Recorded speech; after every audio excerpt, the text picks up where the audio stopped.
Welcome to the latest edition of the Shukri Wrights podcast with your host, Shukri Wrights. I am beyond thrilled and excited today to have the one and only Damon Amendolara from CBS Sports Radio, formerly of 98.5 The Sports Hub, join the podcast today.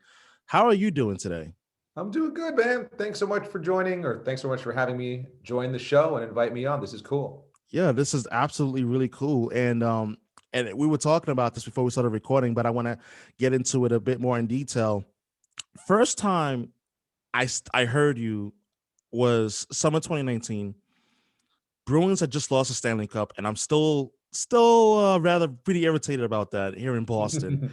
And the 98.5 The Sports Hub, they did a 10-year anniversary special, and you were one of the guests that came on during that celebration. And I didn't know that you were once upon a time a sports radio host in Boston. Like, let's revisit those Boston years, as a matter of fact, to start the podcast, shall we? Yeah, it was a really amazing opportunity for me. I was working in Miami at the time, and as a native New Yorker, I really wanted to get back to the Northeast where I knew sports really, really mattered. I had worked around the country a couple of times in Florida. My first job was in Fort Myers, Florida. Then I went to Kansas City. Then I went down to Miami. And in Miami, sports is such an afterthought. Unless the teams are really good, they're really not all that much to talk about. So when LeBron got there, the Heat were a huge thing, but I wasn't there then. The Dolphins were kind of mediocre team when I was down there. The Marlins never get traction. The Panthers never get traction. The U wasn't that good.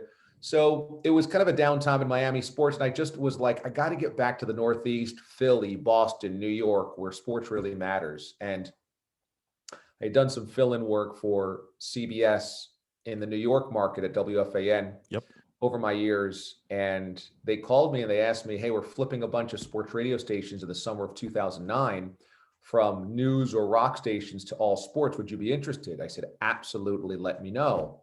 Boston was one of the options. And I did admit, I said, hey, guys, as a New Yorker, I don't know if I'm going to be able to walk in there and not get called out on my first day by the listeners. If you guys have faith in me, I want to do it. But I want to make sure that we're all on the same page, that I have some leash here. And they had the belief in me that I could do it. So I did the night show to help launch 98.5 The Sports Hub in August of 2009. And I was there up until January of 2013. So about 3.5 years anchoring the night show.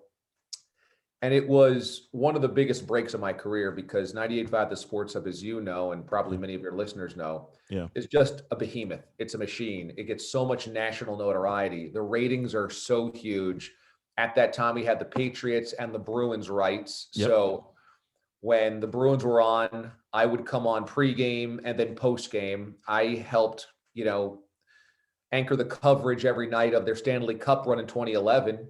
So when people were listening to the Bruins win a Stanley Cup, they were listening to me after those games. And to do it with Dave Gosher and Bob Beers. And then that night that they won the Stanley Cup, I said, we got to be on all night long, 24 hours up until Touch and Rich came on the next day.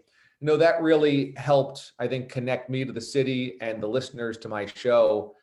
And it helped really launch me because when they launched, CBS as an entity launched the national network in 2013, they called me and they said, hey, would you be interested? And I said, absolutely. And I think a lot of that had to do with the success that we had as a radio station at 98.5 The Sports Hub. So those years mean a lot to me. The management there allowed me to try a lot of new things. I nicknamed my show The Mothership because it was homage to Parliament Funkadelic, who I just think is the greatest funk band of all time. And they invited everybody on stage as an intergalactic party. Everybody just kind of party inside their spaceship. I said, that's such a cool concept. I started that in Boston. I started the whole, connect to the mothership up there. And again, the listeners kind of allowed it and fed into it and enjoyed it. And those years were really amazing years. And I think without the success of those years, I don't know if I get the opportunity at CBS Sports Radio, which I've now been for 8 years. Which is really incredible, and as a testament to your success and your hard work that you've put into it. And I mean, we all have beginnings. Like for me, my beginning of my radio career doesn't happen without the mentorship that I've been fortunate to have for almost 2 years now with Bob Sosi, the radio play-by-play voice of the New England Patriots on 95 The Sports Hub. And that's being completely truthful. I'll get back to that story a little later on in the episode, but you talked about the Boston Bruins, and you were there from '09, August of '09 to January 2013, and you talked about the Bruins run in 2011. I'm a diehard Bruins fan. I love hockey in itself, so much so that I'm actually subscribed to the NHL TV. That because I got to know what the hell's going on across like the NHL, like what's going on with the Canadians, what's going on with the Leafs, what's going on with the Blackhawks. Like that's just me. But one of the things that I've told people, and I say this in all seriousness, the one regret that I do have, but everything in life happens for a reason, is that I wish I was in Boston, living in Boston during that Cup run in 2011. Take me through what that time was like in this city doing radio, especially for the hardcore Bruin fan during that magical Stanley Cup championship run in the spring of 2011. It's one of the coolest things that I've ever been able to witness. And it started in 2009 when I got there.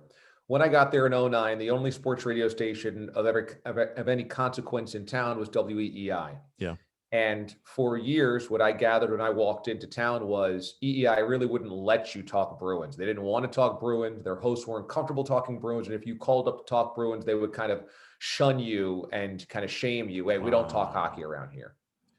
So a really, really smart strategic move done by 98.5 The Sports Hub was take the Bruins rights, which were within the family of CBS up there, put them on our sports radio station, build programming around it nightly, and encourage our listeners to talk hockey. Hey, we're your hockey station. Now, if you know anything about the Bruins, yeah, they might be a number 4 in town, but the passion of Bruins fans and the knowledge of Bruins fans is second to none. They're absolutely amazing.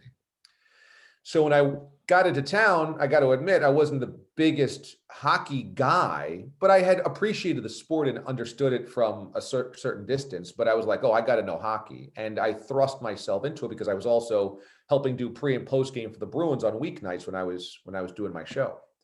And the fact that Felger and Maz and Toucher and Rich and everybody on the station bought in, hey, you can talk hockey here, open up doors to listeners that were shunned by the other radio station as a home for them. Oh, I can go to the Sports Hub and talk Bruins. Oh, they'll talk Bruins. Oh, they're talking to Chara. They're talking to Bergeron.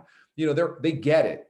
And that, I think, gave us our first toehold in the city. And Bruins fans, I really believe, are the very grassroots of the success of the Sports Hub. Because once we started getting the toehold of those people, then our ratings started to creep up, climb up, and the Bruins started to go on a bit of a run as an organization.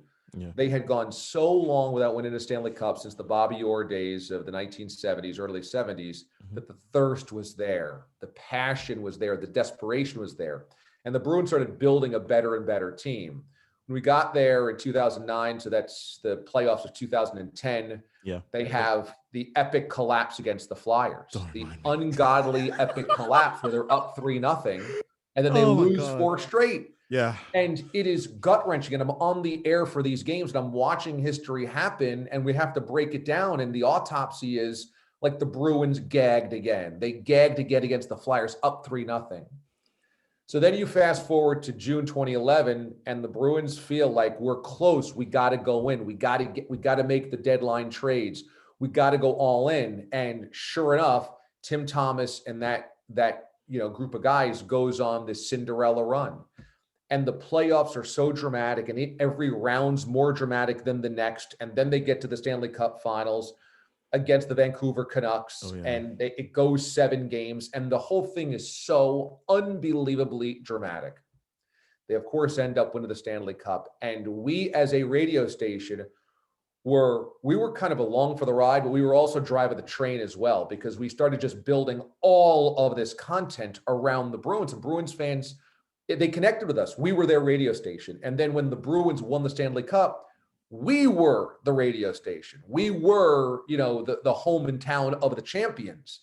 And I remember being down there right around the Garden and watching the parade come by and helping do coverage of that parade. And I said, this is one of the greatest days that I'll ever have in the industry of covering the Stanley Cup parade because I felt like I was almost a part of it. I mean, you had listeners, fans recognizing me on the street, and they were so happy about the cup. And it was almost like I was part of that run with them. Yeah. They had listened to me on that overnight show after they won the Stanley Cup. We had jam phone lines from the moment we logged on the air to the moment we signed off, and people crying, and they never thought they'd see it. So to be part of that was really extraordinary. It was a moment in time. And I'll always consider that one of the greatest moments that I'll ever have. And I think it's still the greatest show that I've ever had and been a part of, was the night the Bruins won the Stanley Cup. It was epic. And when I think about, and I've asked countless people who were in Boston or in the industry or even just around New England during that time about just how magical that run was. One of the things that is a common theme that I picked up was this was a team that they didn't just suddenly get good overnight. They were building up. Like you talk about 09 when the Sports Hub started. At that, I think that 08-09 season was that season in which that the Bruins begun to really emerge as one of the elite teams in the NHL. Like you still had guys like Phil Kessel before he went to Toronto. You still had guys like Andrew Ference, Sean Thornton, who would end up becoming important pieces of that 2011 team. And what I gathered was you mentioned that the Bruins they're looked at as like the number 4 team in town, but the passion and the knowledge of the fan base, I feel like they should be either number 1 or number 2. The Patriots, now I may get flack for saying this, but I'm going to say this because I think it's a hot take. The Patriots, they are a byproduct of the last 20 years. If we're talking historically between the 4 teams in town, the Bruins, I think it's on top, number 1. This goes back decades and going back to the Bobby Orr era. And I'm talking to like leather lung Bruin fans that say, oh man, you missed the 70s Bruins. They were the teams that won the cup, and they got to other cup finals, and they unfortunately came up short against Montreal, but that was the team that really built that culture. And I really get the sense and the feeling that Boston at its core is a hockey city. Would you agree or disagree with that assessment? It's a great observation. I think Boston's a hockey town. Now, it has the space to be an everything town. I mean, the Red Sox, obviously, in the 90s and 2000s, the Red Sox, and I mean, you can probably go back to the 70s and 80s too, unbelievable passion and that same urgency. We have to win a championship. And of course, the Celtics have always been wonderful. And as you said, the last 20 years, the Patriots have taken the forefront. But what the Bruins had in 2011 was the historic urgency to win that the other teams no longer had. The Patriots had won those Super Bowls. Yep. The Red Sox had won those World Series. By the time I got there, they'd already had 2 in 04 and 07. The Celtics had won 2 years earlier in 2008. So, and the Celtics had all of those championships. There wasn't the same, my God, we need to win. And the Bruins represented that. And because of that, the Bruins were the last vestige of Boston as not title town, but instead the kind of working class lunch pail. We got to put our, hearts on the line again. Will they break our hearts again? Will they do it? And, we haven't been able to say that about a Boston sports team in a long time. So that's why I thought it was really authentic. And it was wonderful to be a part of because, the Red Sox championships are fine recently, but there's nothing like 2004. The Patriots championships are fine. There's nothing like 2001. So the Bruins in 2011 were that championship for that fan base and for the city. And there's just nothing more authentic than hockey fans. They are just the most real people ever because they don't, their teams aren't on SportsCenter all the time. Their teams don't get talked about in First Take. Their teams, hockey coverage, you have to really be a hockey fan to go seek out, as you said, the NHL package because you don't have, these huge games put on national TV all the time. So that's why I really resonated with Bruins fans. And that's why I kind of felt part of a family. And hockey's also it's a small culture. It's like everybody at the TD Garden during those runs, they knew the people in the section next to them. That's they knew true. the people that were at the fours watching the game or whatever. And I just really, if I could take a time machine and go back, I would, just to experience that lead up to that championship. It was such an explosion of energy and of passion that it was really, really special. And it's the last time we'll get that in Boston sports until another team has a 40-year drought, which would probably be like 30 years from now. Which is in this city, it's completely unfathomable. And you talk about a change of the guard in Boston sports right now. You look at the Bruins, as we mentioned. I mean, they just recently let Chara walk in free agency, and he eventually signed with the Washington Capitals. The Celtics, they've been kind of building up for a while, but they have not been able to overcome that hump in the Eastern Conference Finals for a myriad of reasons. And then you've had the Red Sox, who I think is the one team that has been the most maddening to watch, because they've been Jekyll and Hyde. They'll have the 1 year they win it all, and then the next year they're in last place. They go through a 2-year lull or a 5-year lull, win it again, and then it's like downhill. And you're kind of seeing that right now with the Red Sox currently. And in the Patriots, you let the greatest of all time walk, or in some people's eyes, they say they pushed him out the door, and now they're going into season 2 looking for who is their next quarterback going to be. So it's a little bit of an interesting dynamic where in the city, as you know, they're so used to winning. They're so used to having that constant team or teams like compete for a championship. So in your view, what do you think is the biggest single common denominator in terms of all of these teams competing for championships year in and year out? Can't last forever.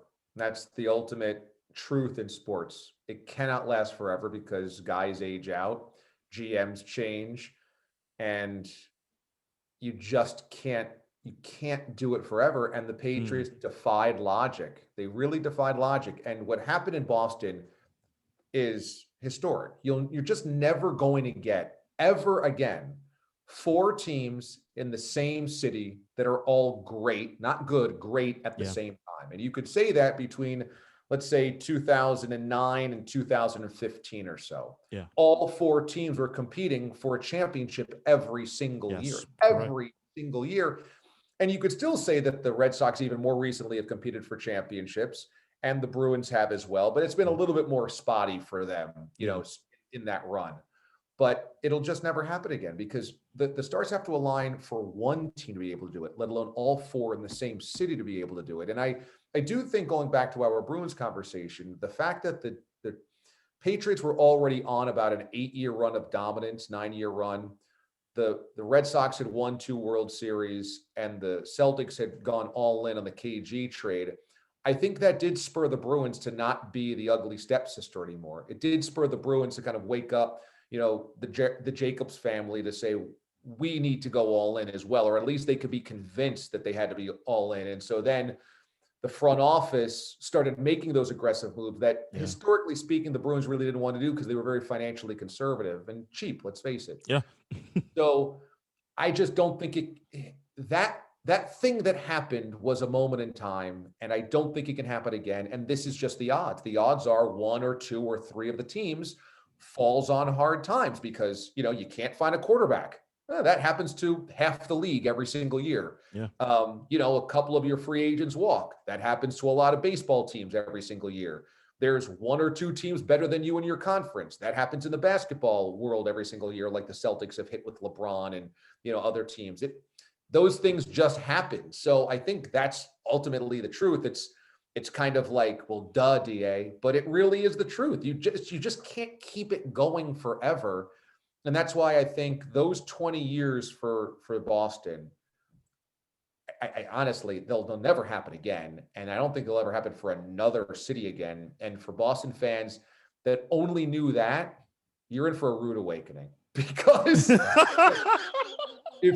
if all you know is championships on all 4 sports because you're like 25 years old, let me walk you down memory lane with a Bob Ryan, a Dan Shaughnessy, the guys that have been there forever about what the 80s look like, or what the 70s looked like, or what the 90s looked like. There's been some dark times in Boston sports. Like the 90s were a dark, dark time where nobody won anything. That could happen again. You're not supposed to just have duck boat parades like every 6 months. That's not supposed And it almost happened in 2019, if not for the Boston Bruins breaking my freaking heart in Game 7 of the Finals against the St. Louis Blues. But in more national headlines, one of the things that I've talked about on my nationally syndicated radio show, which I do for Pacifica Radio Network, I've talked about this Super Bowl 55 that's coming up, as potentially going down as one of the greatest Super Bowls of all time, if not the greatest Super Bowl of all time in terms of headlines. On one hand, you have a potential burgeoning dynasty in Kansas City, Mahomes. None of us has ever seen a quarterback like Mahomes. He has no comparable at all. You have Tom Brady. He leaves New England. All he does is go to another Super Bowl. Ho-hum, no big deal. But now when you bring these two behemoths of QBs and the headlines that come along with it, you say to yourself, I don't think we'll ever see a Super Bowl with this much at stake. So, D.A., I'll ask you, when you look at Super Bowl 55 and you look at the Buccaneers and the Chiefs, who do you have as the team that has the most to lose, and what will be the determining factor as to what will decide this game? Well, the team with the most to lose is interesting because the Chiefs right now are on the doorstep of history, being able to win back-to-back Super Bowls. When you look at the history of teams that have been able to do that, they are the greatest of all time. Yeah. You've got the Patriots in 03 and 04. You've got Elway's Broncos in 97, 98. The Dynasty Cowboys of the 90s, the Dynasty Niners of the 80s, the Dynasty Steelers of the 70s, and then the Packers of the 60s. Those are the only teams that ever do it besides the 72 Dolphins and 73 Dolphins. Again, two of the greatest teams ever. So if you do this, you are in rarefied air. You're automatically one of the 7 best teams ever in the Super Bowl era. For sure. So that's what's at stake for the Chiefs, because you don't know, the Chiefs could go to more Super Bowls but never have a back-to-back opportunity. Let's face it, the Patriots have been unbelievably good for 20 years.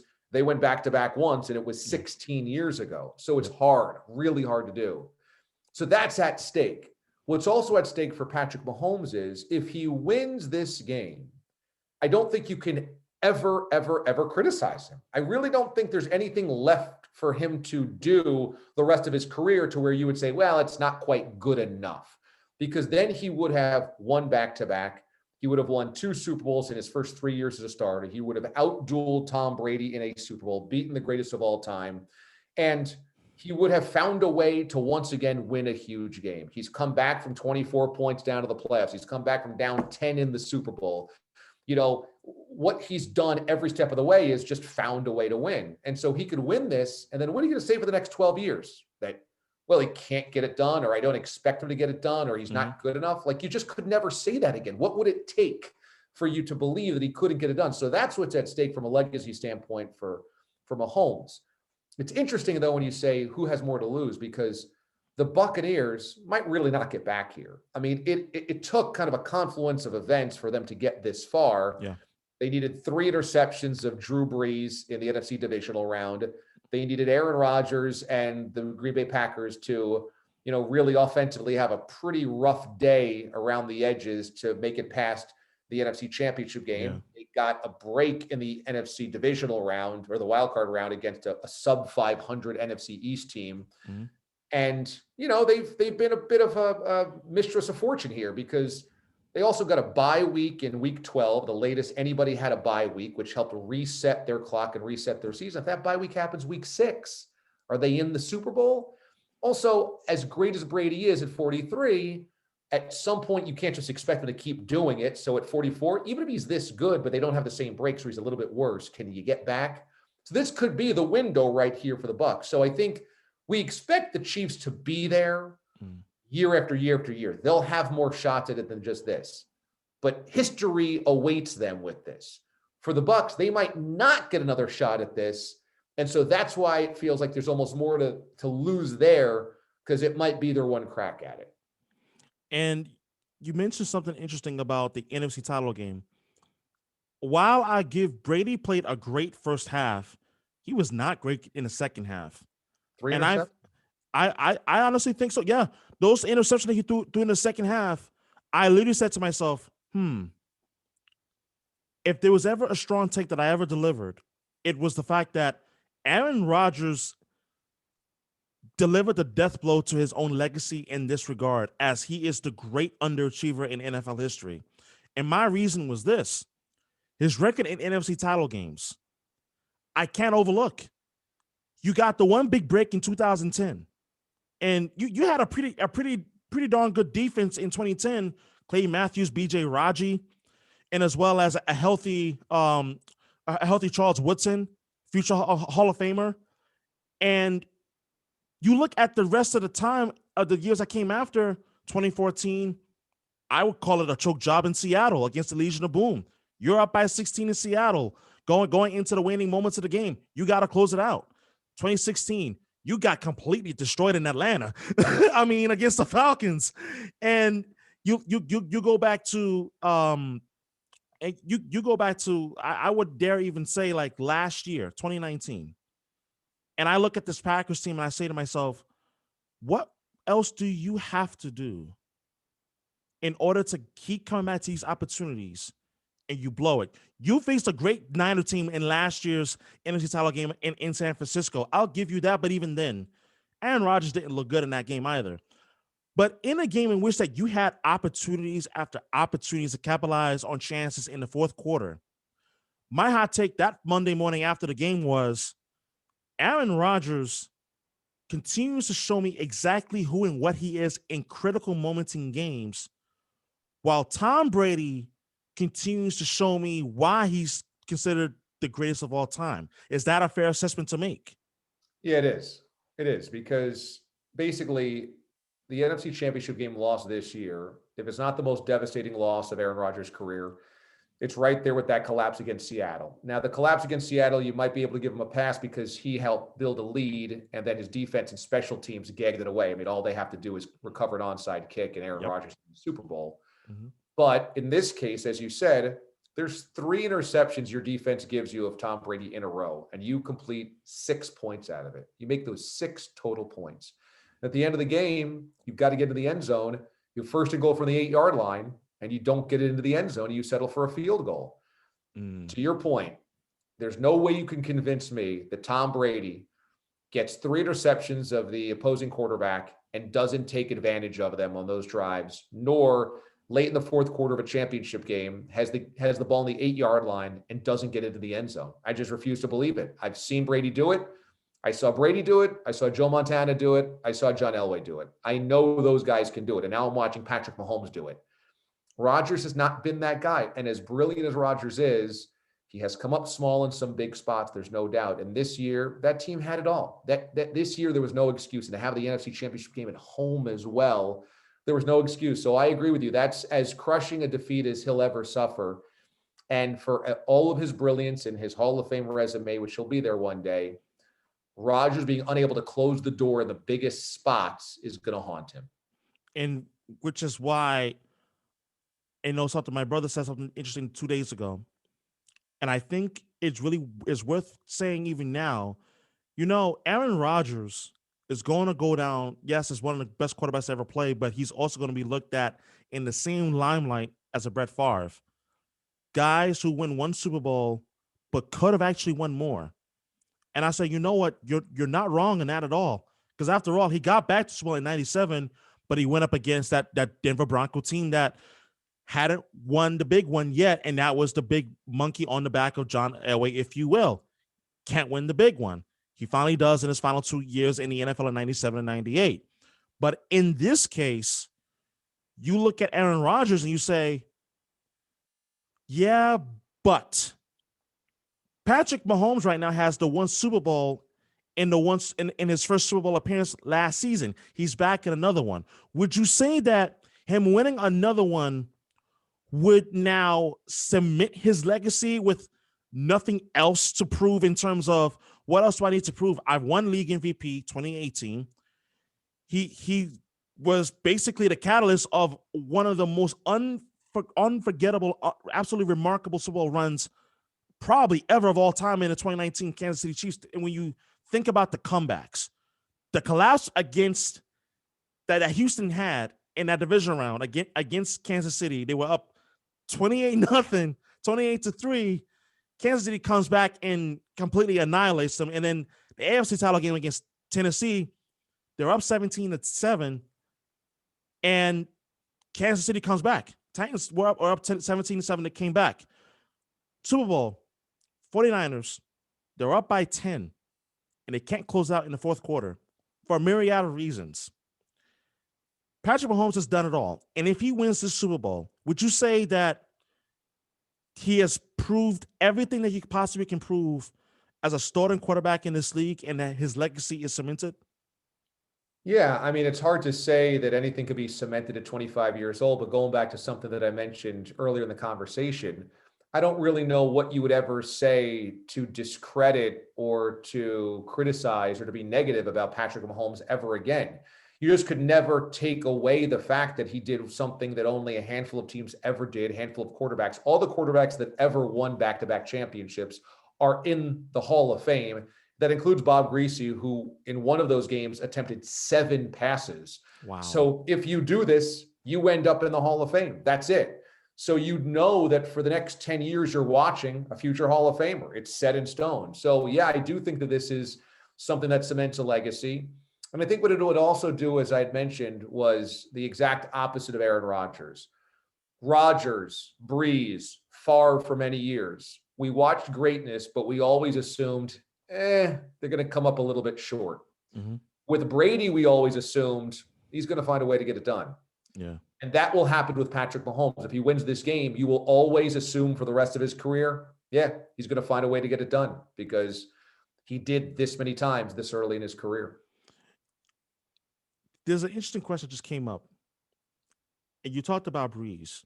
And Brees is, by all reports, he's going to retire after 20 years in the NFL this offseason. When you look at Drew Brees' legacy, what do you think will be the final paragraph, if you will, of the book of Drew Brees, of his Hall of Fame career? Well, it's interesting. I think he's always going to be overshadowed by his contemporaries. He was not the winner of Tom Brady. He was not the face of the league like Peyton Manning. He wasn't as dazzling as Patrick Mahomes or Aaron Rodgers. He didn't have those things. And he had the stats. He had a lot of stats. And he had that brilliant 2009 championship run and a really memorable city and their comeback from Katrina. And so it was a really emotional, memorable run, but he was always overshadowed by his contemporaries. Yeah. And I'm wondering what happens in history's eyes, because he'll be a first ballot Hall of Famer, obviously. But in 20 years, will we go, yeah, you know what, that Drew Brees, man, I loved watching him play. He was great. He's one of the all-time greats. Or will we say, yeah, he was really good, but he wasn't Brady. He wasn't Peyton. Yeah. He wasn't Mahomes. He wasn't Rodgers. Mm-hmm. You know, when I hear people talk about all the quarterbacks, there's such a respect that goes on those 4 guys that I just mentioned. Yeah. Brady and Peyton and Rodgers and Mahomes. And you don't really hear that about Brees. And one of the things that I think is a precursor to how we will look at Drew Brees historically was that he didn't make NFL 100. He was not on the list of the greatest quarterbacks of the 100 years of the NFL. Brady and Peyton Manning were. And it just kind of said, man, you've got a guy that had this career, will retire with most, if not all, of the passing records. And he couldn't even make an all-decade team, and he couldn't make the all-NFL 100 team. You know, maybe he was a victim of timing, but people might also say that because the offensive rules were the way that they are, that really helped him, playing in a dome, playing in these rules. So I think he's respected. I don't think he's cherished. I don't think people will ever consider him the legend of legends that the other guys that I mentioned are. And you talk about legacies. Legacies are such a touchy topic in sports. I mean, I could go on for hours talking about NBA legacies. We all saw the Jordan documentary last spring, in which that we really got to cherish and appreciate Michael Jordan's legacy and what it is as him being the greatest of all time. Now, there are people that are constantly in this bickering of, is it MJ or is it LeBron? Who would you take as greatest of all time? So I'll pose you this question. You witnessed both men play. MJ, I watched during my childhood years, especially when he was in Chicago in the mid late 90s. And when I saw that documentary, I said to myself, I don't see how there could possibly be a comparison between MJ and LeBron. Is it fair to hold the 6 NBA Finals losses against LeBron when you assess his legacy, or do you say LeBron deserves to be in a conversation with MJ? I do think LeBron deserves to be in that conversation. I would not put him greater than Michael Jordan. I do believe it's a real legitimate conversation, though. There's going to be a lot of Patriots fans probably that listen to your podcast here. And I remember their argument before Tom Brady had won his 5th Super Bowl. And that was, well, don't you have to credit Tom Brady for getting to more Super Bowls than Joe Montana, even if he lost them? It's better that Joe Montana lost before the Super Bowl than it is in the Super Bowl, because people would hold up the Joe Montana 4-0 record versus Brady, who had a couple of losses in the Super Bowl before he got number 5. It's the same argument. You're going to somehow mark down LeBron for getting farther than MJ did more times. And when you look at the reason that LeBron had those finals losses, most of them are not on LeBron. In 2007, he drags a disaster of a Cavs team. Yeah. Finals. Ilgauskas. Yeah, second best player is Adrunas Ilgauskas or Boobie Gibson. I mean, come on, that's not an NBA Finals team. In 2013, or I guess whatever the 14. loss was, it was 14. Spurs, 14. The Spurs lost in 14. He's the only guy on the Heat that shows up at the NBA Finals. The rest of the Heat team does not, and the Spurs are an all-in team that everybody executes. His multiple losses to the Golden State Warriors, he's averaging basically a triple-double, a 30-point triple-double in every one of those finals. He loses his first finals in 2015 to the Warriors when his second-best player is probably Matthew Dellavedova, because both Kevin Love and Kyrie Irving are injured. His losses to Kevin Durant against the Warriors, I mean, the Warriors are arguably the most talented team that ever walked into the NBA arena. And again, the only guy that's shown up to make those a series is LeBron. You could definitely ding him on the loss to the Mavericks. He did not show up. 2011. Whew. But it's, I mean, what are you going to do with, he has 5 NBA Finals losses that are really not his fault. So I don't think you can grade him down for that. That's the thing. But if you want to go back to the Michael Jordan documentary, what it showed was Michael's mastery of the sport for a really long, consistent time, where there was just nobody that could achieve that level. And I think that mastery, that perfection, that cutthroat ability, that win at all costs, I do still think that makes Michael the GOAT, the greatest.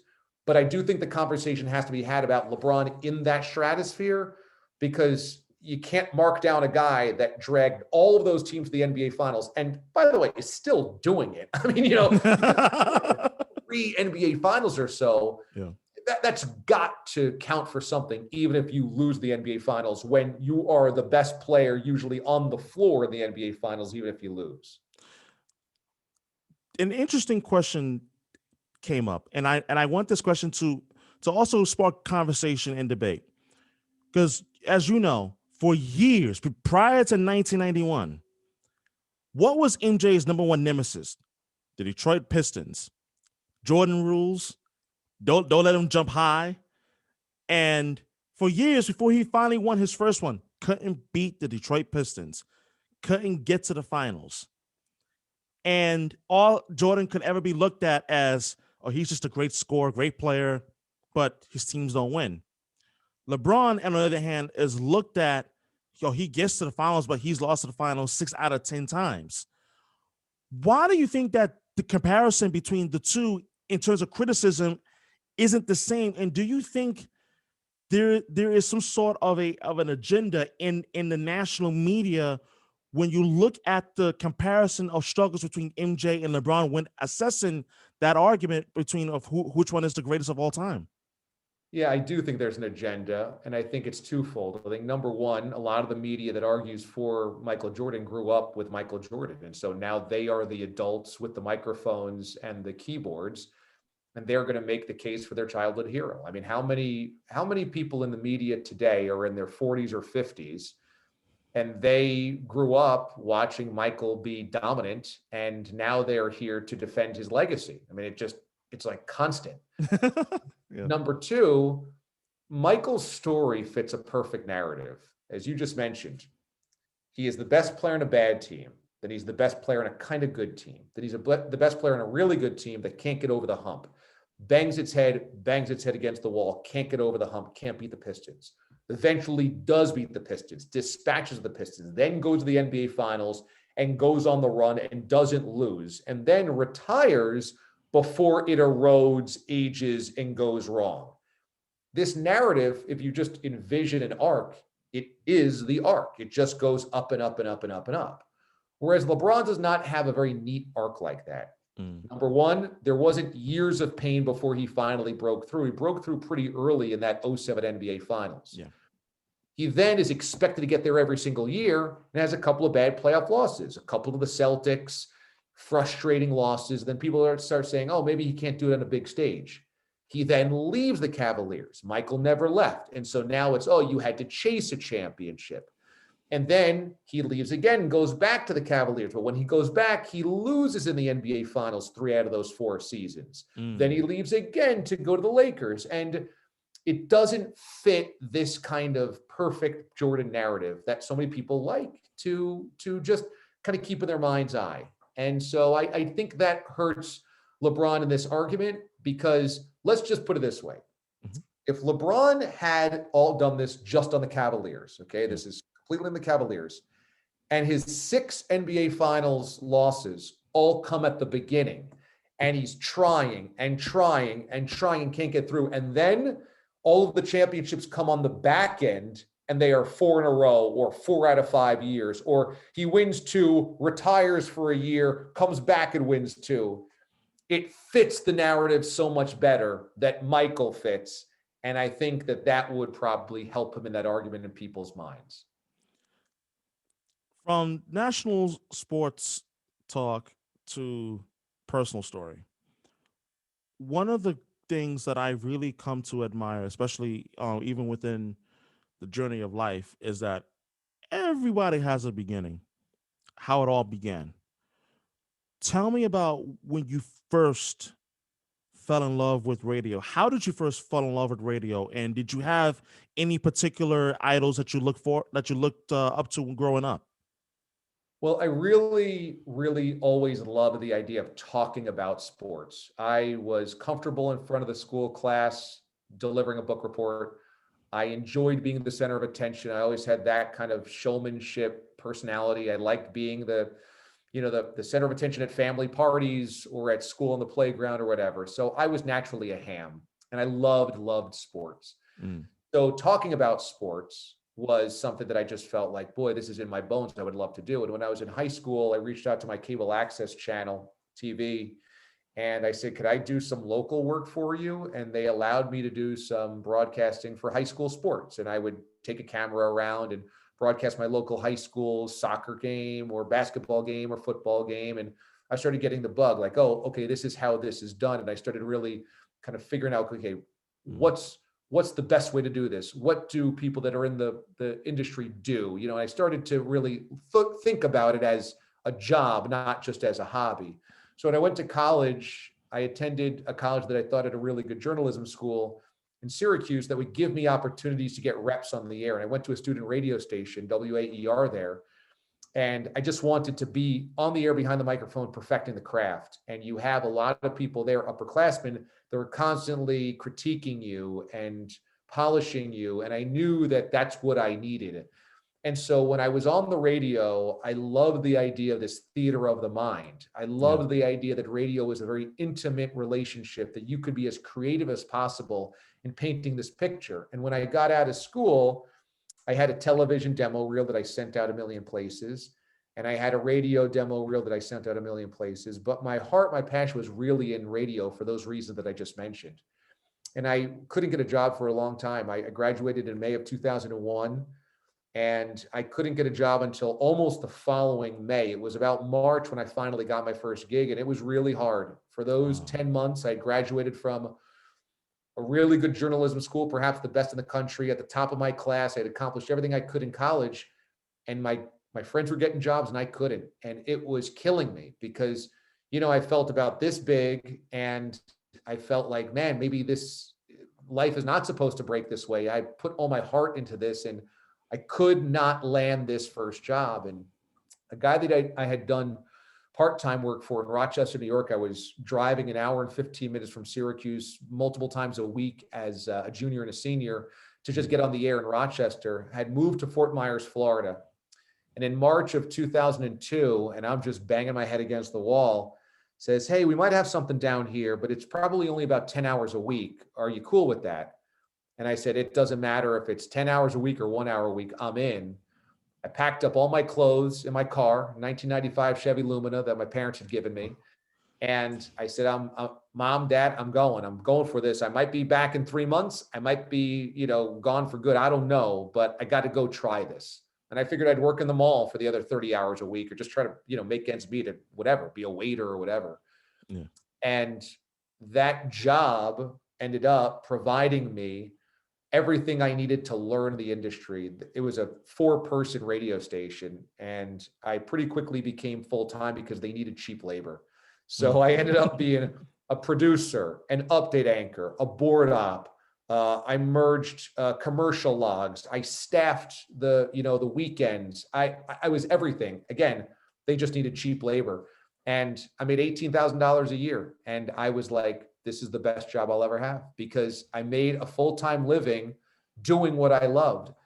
And that was the spark. It taught me that, man, it doesn't matter. I didn't even know I wasn't making a lot of money. You're 22 years old. You're like, being poor doesn't register. You're just like, yeah, I'll eat ramen and pizza. And, I won't go out to the movies, but that's fine. I'll drink on dollar beer night. It's like, so, oh man, college life. Oh yeah. yeah. Yeah. I was very accustomed to college life after those 4 years, to keep living college life after that. Yep. I didn't know I didn't have any money. I just knew that I was doing what I loved. And it was the biggest lesson ever, because I had scrounged and scrambled and tried so hard to get a job and couldn't, that when I finally got a job, there was no way I was giving it up. I was going to work 60 hours a week. I would wake up at 5 a.m., drive into the office. I would produce the first 2 shows of the day, morning and lunchtime. I'd go home and take a nap and come back to the radio station or go out to a remote to host a Monday night football game, to host a Tuesday night college football show, to host our nighttime coverage, go to bed, wake up, do it all over again. I would also work Saturdays and Sundays doing remote broadcasts as well, but I loved it. I absolutely loved it. It was the air that I needed. So that was the beginning. And from there, I parlayed that into my job in Kansas City, then Miami, then Boston, then CBS Sports Radio. But without, my former colleagues offering 10 hours a week to do pregame coverage of a minor league arena football team in Fort Myers, Florida, I don't know where I'd be. I want to go back to those months in which those first 10, 11 months after you graduated from Syracuse. And Syracuse, for those that don't know, is the behemoth of the ultimate broadcasting school you can go to for a 4-year college university. You have alumni like Bob Costas, Mike Tirico, who went there, yourself included. I mean, I can go on and on, as well as Noah Eagle, the son of Ian Eagle, who is the radio voice, play-by-play of the Los Angeles Clippers. They all went to Syracuse. And you mentioned about that time period between after you graduated and when you got that first job. about how difficult that time was for you. How did you persevere through those times, and what was the number one thing that kept you going during those times? I've always been pretty hard-headed that if I thought I could do something and I really wanted to do it, I would just do it. And there really was like not many people that could tell me you can't do it. I just, it's a stubbornness, it's a hard-headedness, it's a unreasonable belief that I can figure it out. And that just goes for like home projects. My wife is oftentimes like, you know, just give up. You can't. And I'm like, no, no, no, we can do this. We can figure it out. And when I was in high school, really, I mean, going back to junior high, it was something that I wanted to do. I was reading Sports Illustrated, considering the words that they used in articles. I was watching SportsCenter, considering how they wrote their opens and teases. I mean, I was studying this for a long time, that it just always felt like, hey, there's a spot for you in this industry. You just gotta keep working at this. And so I just had this belief that if I kept working, it would happen. I didn't have a reason not to believe it would happen. And I guess that's where I come from on a lot of things. You can't tell me it can't happen until you prove to me it can't happen. I believe in things happening to people. I believe in fortune, and I believe in destiny, and I believe in hard work. You know, and you consider where my parents grew up, and my grandparents. I mean, my grandma came here as an immigrant from Slovakia at the turn of the century, and she was the cleaning lady for the Empire State Building for decades. Wow. Now, for me, seeing that work ethic where she worked at nights and she slept during the day and she raised 4 kids as an immigrant in her second language, I had no excuse not to bust my ass every single day. And my parents also, I came from a working class household where, you know, you didn't necessarily know if every check was going to clear. So I had no excuse not to work hard. And so I just believed that if I kept working hard and I kept focused and I kept making the phone calls and I kept emailing everybody, that it would happen. And it was very dispiriting when it didn't, because I had just always believed that it would. This will break. It'll break. It'll break. It'll break. I believe it'll break. I believe in my bones it'll break. And when 6 months pass and 8 months pass and 10 months pass and it doesn't break, and it breaks for everybody else around you, it's really spiritually devastating. I mean, it was like one of those things where I did come to a bit of a come to Jesus moment. And the come to Jesus moment was, I stopped applying to on-air jobs because I just figured, okay, behind the scenes. At the very least, I can get behind the scenes. Now, as you mentioned, it wasn't like I had just kind of figured this was my hobby and I tried to apply. Like, I went to the best journalism school. Yeah. I had graduated at the top of my class in that school. I had competitively competed against all these great broadcasters. Andrew Catalon, who's one of the voices of the NFL, is one of my best friends. He was my classmate. Carter Blackburn, college basketball, college football for CBS, one of my classmates. A year older than me was Corey Provis, who's the voice of the Minnesota Twins right now. 2 years older than me was Adam Shine, who has a national platform as well. These were my classmates, and I felt like I could match up against them, and I couldn't get a job. I could not get any job. So I said, okay, there's a job online for the Sci-Fi channel, the old cable channel. I remember Sci-Fi, yes. Sci-Fi channel. And it was like, what, Mystery Science Theater 3000 and a couple of like old 1960s science fiction films. You know, one of those, the aliens that built the pyramids type things. So they had a job for secretary. Secretary. Wow. And I said, fine. I just need to work, first of all. I felt like a bum not working. I just need to work. And it's a starting point, you know, then I'm in the building, then I can meet producers, and it's not sports, but whatever. It's a broadcast. It's a job in media. For sure. And I got an email back that said, thanks, but we've decided to go in a different direction. And I was like, whoa, I can't get a job to be the secretary at the Sci-Fi channel.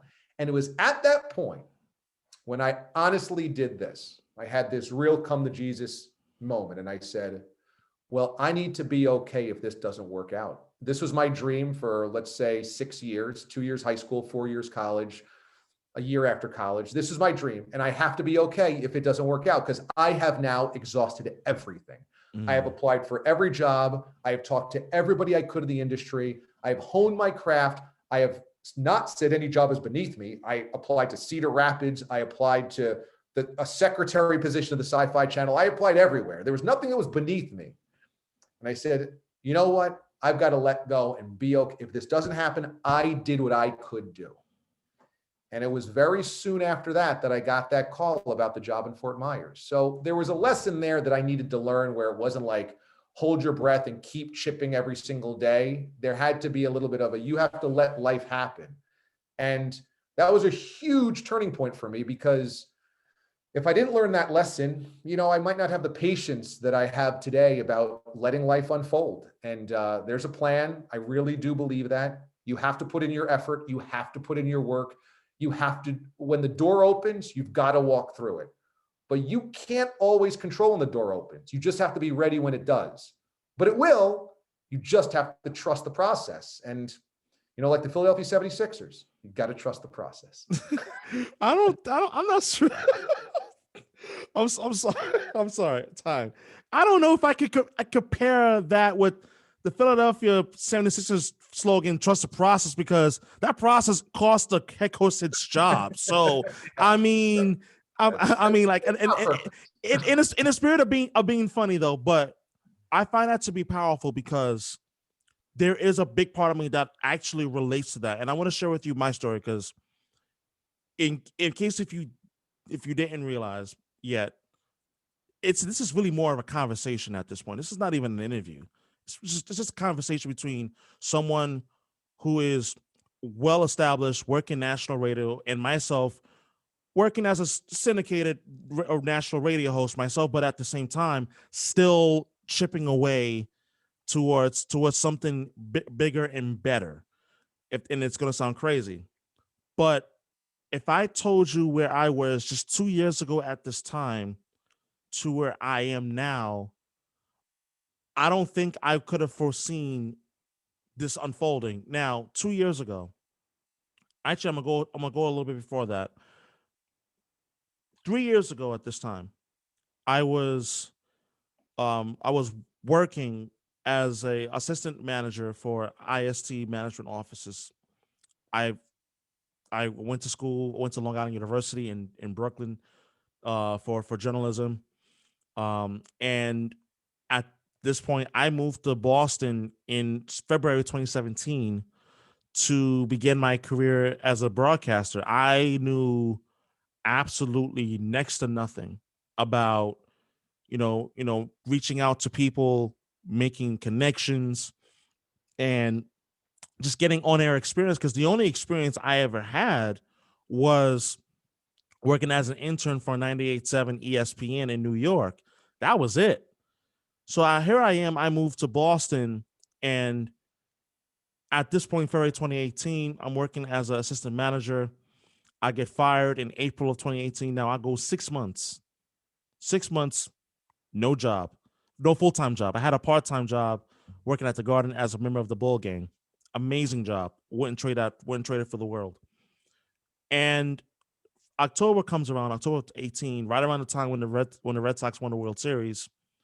I get a job working at the Brigham, and I'm working as a check-in clerk at the Brigham and Women's Hospital in Boston. And now at this point, I'm just trying to make ends meet, because I knew what I wanted to do, but I had been in such a place where I said I needed to completely find a way to make ends meet and just grind and just work.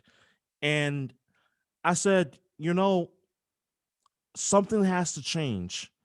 Something has to change. And I said, I'm 27 years old at this point. I know what I want to do. I'm not where I want to be. Why is that? That come to Jesus moment that you spoke of happened in April of 2019. I'll never forget this. I was dating someone at the time, very, very sweet lady, and I had a very honest conversation about, listen, like, I'm not happy with my life. I need to figure out, why am I not doing what I want to do? And she said something that just stood out, and she said, you need to do a better job of finding a way to reach out to someone who works in the industry, talk to people, because almost next to nobody and that works in the industry that you want to work in, there are multiple windows to a house. You don't have to necessarily wait for that door to open, but there are other ways to get into that house. And when she said that, I was like, you know what? It makes sense. So that night, I went on Twitter and I started searching on people that work in Boston, in the Boston market. Um, and I reached out to a handful of people, and I reached out to one Bob Sosi, and I'm not expecting to hear anything back from him. I was like, all right, if he answers, he answers. If not, no big deal. He responded, and I was shocked. And he was like, hey, listen, I'd like to set aside a time, to be able to talk to you and to be able to give you like advice. And he did. In the first phone conversation I ever had with him, 45 minutes, he told me his story. And it sounded very similar to yours, where he was not happy at one point. Although at one point he was calling Army games before he got the job, calling Patriots games for 98.5 the Sports Hub. But he talked about not being happy and finding a way to push through, to persevere, and that really resonated with me. And that was the start of my relationship with Mr. Sosi, who, and I told him, listen, like, I have a great deal of respect because I was someone who I wasn't even doing any type of on-air work at all. I didn't even have my own radio show to say that, hey, like, I have experience doing on-air work. And somehow that led to me getting my own radio show at 91.5 FM WMFO. And then later on, doing work for 100.1 WBRS. And then as well as doing my own podcast, which came during the pandemic last year.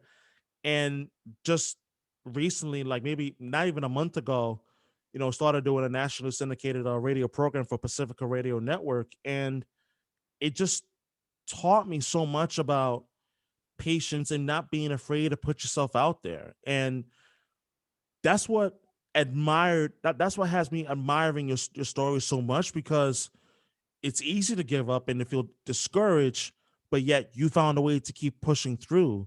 And I'm learning that lesson now, even in my own journey as I grow through this industry as well. It's powerful. It's powerful when you learn that that no is okay. You just got to keep plugging away every single day at it. And I think that this is a good lesson for a lot of people in life. Doesn't have to be broadcasting.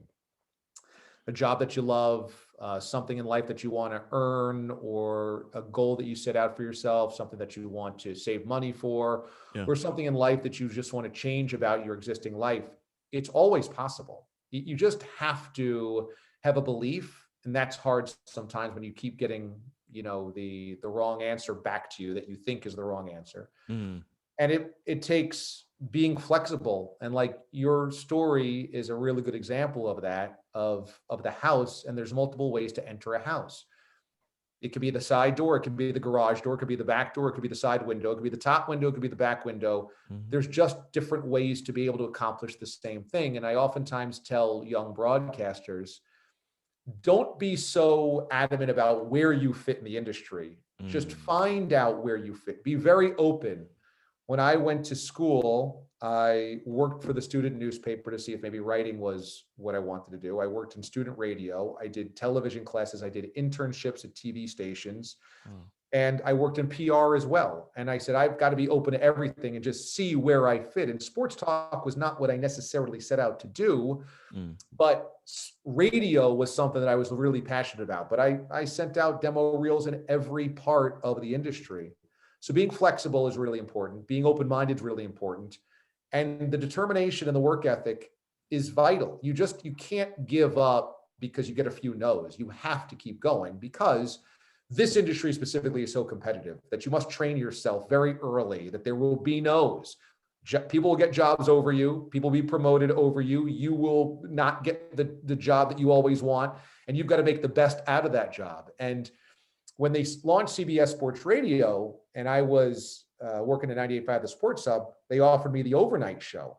I said yes before I knew it was the overnight show. I just said, wherever you got a slot for me on CBS Sports Radio, I'm in. I wanted to get back to New York to be close to my family. That's where I was originally from. That's where the studios were based out of. I also wanted a national platform, and I wanted to work for a big network. And so it checked all those boxes. I said, it doesn't matter where you put me. I'll make the best out of it. There's nothing that is going to be beneath me. And they said, well, how about overnights? And I said, okay, let's do that. That means I'm working 2 a.m. to 6 a.m. and I'm sleeping during the day, and my life's going to be turned upside down, but I'm in. And I just knew that as long as I got in the door, I could prove myself through work ethic and through determination and through being a good teammate, being a good employee. So those are all powerful lessons to remember in everything in life. A lot of people go through depression, isolation, especially during pandemic, and they don't see a way out. And the way out is always to take steps. Just keep walking.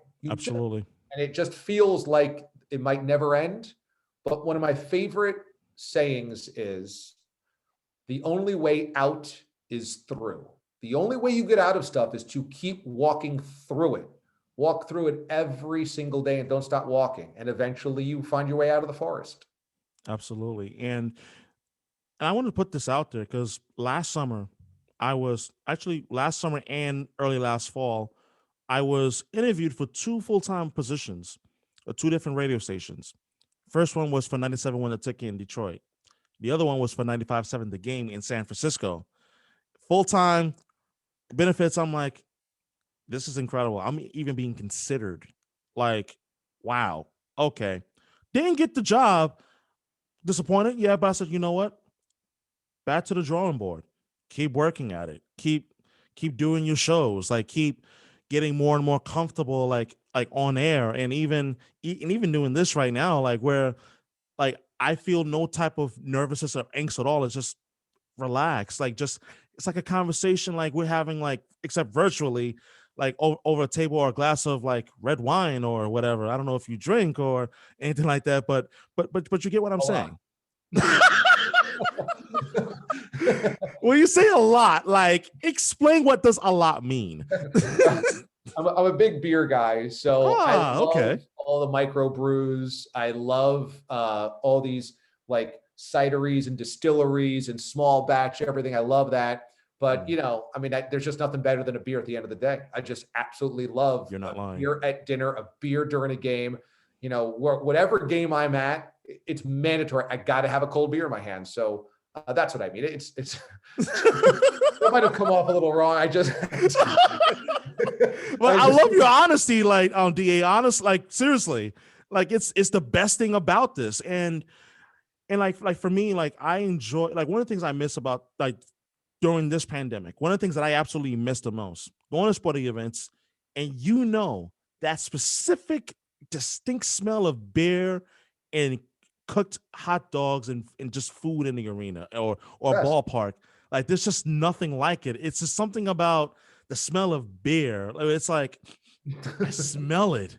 Oh my gosh, what is that you got over there, buddy? Like I miss that. And the one question I'll ask you is, what is one thing that you absolutely miss the most about being able to go to an arena or a ballpark or a stadium during this pandemic that we have not been able to, depending on where you live? Yeah, when you do what we do and you talk about sports all the time, I really do think you need that tactile experience of going there. You have to feel what the crowd feels. You have to feel the action, the athletes, the sounds. I think it's such an amazing experience just from all your senses. I have family members that aren't necessarily huge sports fans. Like my mom's not a huge sports fan, but she loves going to games with me. I always take her to games because no matter what, there's an energy there. It's a different experience. It's like going to a concert. So Sure.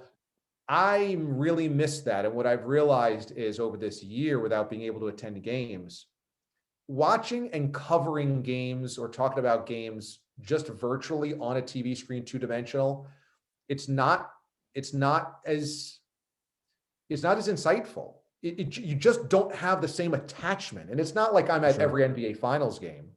But I would go to NBA games to feel what a basketball game feels like and to watch LeBron or to watch Kawhi or to watch Steph Curry.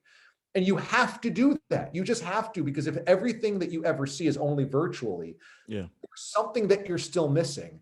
I'm a huge New York Mets fan. I have a partial season ticket package. Yankee fan. And one of the things that I really miss maybe the thing that I missed the most in pandemic is going out to a ball game, having a beer, having a hot dog, and sitting down on a summer night and just feeling what that feels like. Yes. And I can't wait till we get back to it, because you can replicate a lot of other things in life. Like, we're going to grocery stores, you can go to a mall, you can go to a restaurant and it's socially distanced. You can go take a walk in the park. You can do all these things virtually, like you and I are doing shows virtually over Zoom. Yeah. What you cannot replicate is going to a sporting event.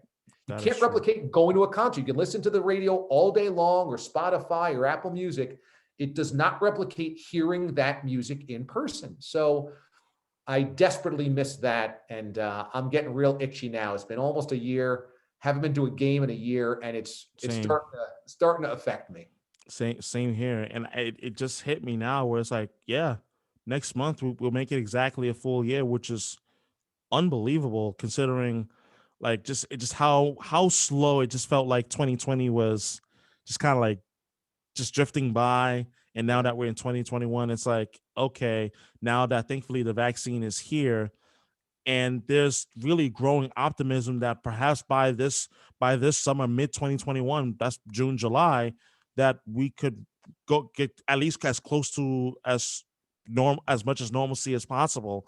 And I only got a couple more questions left to ask, though, to wrap before I wrap things up. The first one I'll ask you is this: there's so much that has been made about the future of sports radio in a direction that it's going, where seemingly everything is becoming more digitalized, on demand, and so forth. Do you see that an industry like podcasting would one day overtake sports radio as people become more and more fixated on being able to just listen to content and shows on demand than actually listening live? Yeah, I think that the need for demand and on demand, and the want and the thirst and the appetite is going to continue, especially as people are more and more indoctrinated into how podcasts work. There's an older generation that doesn't listen to podcasts because they don't quite understand how to access it, search it, download it, listen to it. So as we grow as a society around it, there's going to be more and more demand. But I do think there's always going to be a need for instant live reaction. Sometimes my favorite podcasts come out twice a week. I don't want to wait 3 days to hear what they want to say about what just happened. I want now, what's the reaction right now? Yeah. So I do think that that's a real value to what, say, we do on my show every day. I'm the morning show on CBS Sports Radio. If a sporting event happens at night, you wake up in the morning and you hear what my thoughts are on that. I think there's a real value there that'll never get old, that'll never be phased out. But I do think that the encroachment of podcasts into the radio industry is only going to continue to happen. Because honestly, why, if there's somebody specifically you want to hear, and there is something that they're talking about or something that you want to hear talked about, why wouldn't you search it out every single day? Of course, why wouldn't you?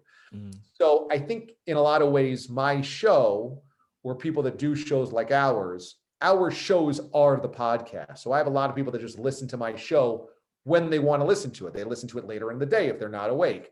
For my West Coast listeners, they listen to it later on the day at work. So I think that kind of also bridges both parts of this, where you do a live radio show for the people that want to hear you right away, but you also have it available in podcast that you can listen to it when you want to. And the next question I want to ask you is something that I've become quite accustomed to doing over the last couple of years. I'm a big fan of what Barrett Sports Media, BSM, has been doing over the last few years now, ranking the best national sports talk host in the industry, best major market, mid-market radio shows, morning, midday, afternoon, et cetera, et cetera. The other day, I read something in which that you talked about in an article by Barrett Sports Media discussing who is the best national radios, and you mentioned Jim Rome. For those that don't know, Jim Rome is an absolute legend and icon in this industry. And you talk about a guy who, I watch him almost every day. Like after I would listen to your show, and like there's a certain style, a certain cadence that he has in which he delivers his points and the way he does interviews. So I'll ask you, like, why did you pick Jim Rome, and what influenced you in terms of how Jim Rome does his show and what goes into becoming a top tier national sports talk host?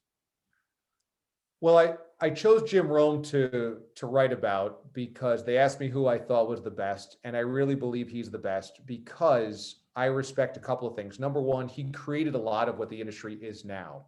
He was the original hot take guy, but not a hot take that was off Mm, the wall. It was really strong opinions. Every segment that he had was a really strong opinion. It wasn't kind of meandering around a topic, BSing, wasting time, which a lot of sports talk has been for a long time. It was hot opinion coming in hot right now. That's the essence of what successful sports talk radio is. Embrace debate, that whole thing. He kind of created that. Also, he was the first one that used listeners on a national level as content. They were characters in the show. mm, And I think that was also well ahead of its time. Also, you knew from Jim, and you still do, mm, every big topic of the day, he's hitting like a machine gun. Boom, boom, boom, boom. It's built like First Take is. His show, his radio show for 25 years is built like a television debate show, or what everything is right now. Hot topic, let's go. Boom. Coming up after the break, this happened to LeBron. Boom. After the break, let's talk about Brady versus Mahomes. Boom. He's been doing this also for 25 years. The longevity part of this. If you listen to his radio show in 1996 and you listen to it today, there's not much of a difference. That's how disciplined he is. And that's what I really respect. mm. You could attest to this. You wake up every single day as a human being. You try to flip on the microphone and absolutely be at your best for those 3 hours or 4 hours or 5 hours, however long that you do it. But inevitably, there are some bad days. There are some good days. You're tired some days. You're excited some days. You have great takes one day. You have bad takes the next day. Your interview goes really well one day. It kind of flops the next day. There's ups and downs because we're human. Jim is so consistent. You never know if he's had a good day, a bad day. You never know if the interview is good or bad. You never know. He never stumbles over his words. You have to be so focused to never mess up, to never have a verbal crutch, to never say like or It's so hard to do this well. It's virtually impossible to do every segment really well for 25 years. And Wow. that's what he's done. So Mm, that consistency, I mean, take your favorite guys. You can take Cowherd or Levitard or Patrick or the titans of the national radio industry. All of those guys have bad segments. All of those guys stammer or say or like or roundabout question or have something that falls flat. Jim doesn't. I mean, it's absolutely insane that he doesn't, mm. but he doesn't. And that, to me, that consistency is what I believe makes him the greatest. And the last question I'll ask you is this: when you think about what goes into a radio show, take us into the mind of the host. And for those that aren't in the industry, that don't understand the work that goes into preparing for a show, what does your preparation look like, and how do you prepare for a national show on an everyday basis, given that you're on Monday through Friday? Well, just piggybacking off of what Jim does, I make every segment count. I believe that every segment needs to have a purpose, needs to have a direction, needs to have a focus. You have to be willing to be flexible off of that if something breaks. You have to know how to go with the momentum.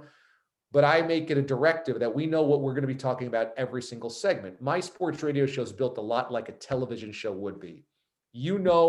When you get the topic sheet, my producer sends me the stories that are the hot topics of the day at night. I look through them. I look for what my angles would be. I look for what the stories I want to talk about, and I map it out. And on a Tuesday night at 10 p.m., what we're talking about in the last segment of a Wednesday morning show. Now, again, there could be ways that we maneuver around. Okay, guys, let's move this segment to this segment because it happens in the middle of the show. Hey, this just broke. Let's talk about this. But I want a structure, and I want to know every segment's going to count. And I want the listener to know that there is no segment that we take off. The Patriots, no days off. We do not take a segment off. Everything matters. Yeah. And to do that, I look at night every single day about all of the ways that I look at sports. What's an interesting way to look at them for the viewer, for the listener, for the fan? How do I view them? How do I think it's interesting for them to hear me talk about them? And therein lies the secret. It doesn't matter necessarily what you talk about. Now, you need to talk about the big stories because people wake up knowing that they expect you to talk about the Super Bowl on the Monday after the Super Bowl. You can't do 4 hours on the hockey off season. You have to talk about the Super Bowl.